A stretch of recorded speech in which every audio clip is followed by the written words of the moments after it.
नमस्कार। जैसे कि आप लोग जानते हैं ये मेरा चैनल है और आज हम बात करने जा रहे हैं कि कृष्ण भगवान के ऊपर, उनकी बर्थ लाइफ के ऊपर कि उनका कैसे पैदा हुए थे। ठीक है, और हम चालू करते हैं। जैसे कि आप लोगों को कुछ कुछ पता हो या तो फिर आपको सब कुछ पता हो, तो मैं उसको रिफ्रेश करवा देना चाहता हूँ। जैसे कि जब उनका बर्थ होने वाला था, यानी कि जब वो पैदा होने वाले थे, उनसे पहले उनके 7 भाई भी पैदा हुए थे, जिसको कंस ने अपनी शक्तियों का यूज़ करते हुए मार दिया था। किस वजह से? वो इस वजह से जिस दिन उनकी बहन की शादी हुई थी, उस दिन आकाशवाणी के द्वारा कंस को पता चला कि उनके पुत्र का 8वां पुत्र, यानी कि उनका वो 8वां भतीजा उन्हीं का ही खून करेगा, उन्हीं को ही मार देगा। ये जानने के बाद कंस हड़बड़ा गया और उसने अपनी ही जीजा और अपनी ही बहन को जेल में कैद कर दिया। बोला कि जब तक मैं तुम्हारे सारे के सारे पुत्रों को नहीं मार देता, तब तक तुम इसी कैद में रहोगे।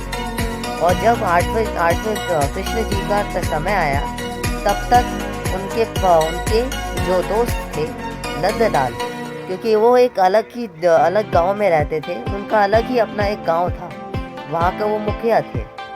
उनके यहाँ पे भी एक बेटी ने जन्म लिया था, जो और कोई नहीं, देवी माता थी।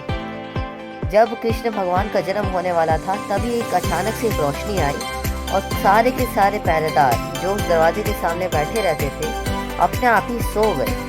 और जब उन्होंने देखा कि उनकी बेड़ियाँ भी बहुत कमज़ोर है, उन्होंने अपनी बेड़ियाँ तोड़कर जितनी जल्दी हो सके उतनी जल्दी कृष्ण भगवान को उठा के नंद जी की बेटी की जगह पे रख दिया और नंद जी की बेटी को अपने पास ले आए। जब कंस ने उनको मारने की कोशिश करी, तब वो माता जी ने उनको बताया कि अब तो तुम्हारा अंत नज़दीक आ चुका है, अब तुम मरने वाले हो। ये चीज़ जान के कंस ने ये जानने की कोशिश करी, आखिर जो 8वां पुत्र है, यानी कि कृष्ण भगवान, वो किस गांव में या फिर किस जगह पे गए हैं, जिस वजह से वो उन्हें नहीं मार सकते, या तो फिर उनका अंत कृष्ण भगवान यानी उनके 8वें भतीजे किधर गए।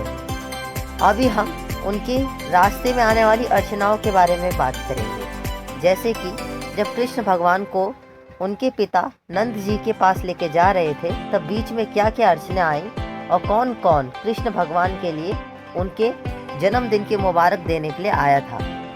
जब वो जा रहे थे, तब बीच में बहुत जोर की बारिश हो रही थी। इंद्रदेव, सूर्यदेव, यहाँ तक कि सारे देव सब के सब भगवान जी को देखने के लिए ही वहाँ पे आए थे।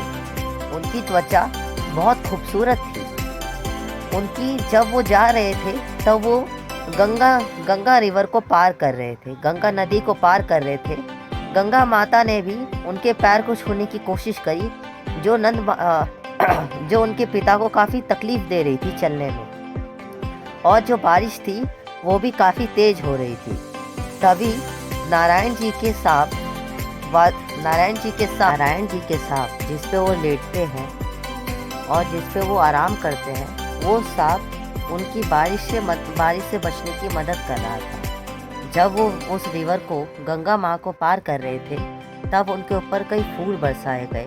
सारे भगवानों ने, सारे देवों ने उनको नमन किया और ये सोचते हुए कि आगे जाकर ये बहुत बड़ा काम करने वाले हैं, जैसे कि आपने गीता में सुना भी होगा। और आज के लिए हम यहीं पे विश्राम करते हैं। धन्यवाद मेरी वीडियो यहाँ तक देखने के लिए, आप सभी का शुक्रिया। आशा करता हूँ आपको ये वीडियो पसंद आई होगी और आप सब्सक्राइब, लाइक और शेयर जरूर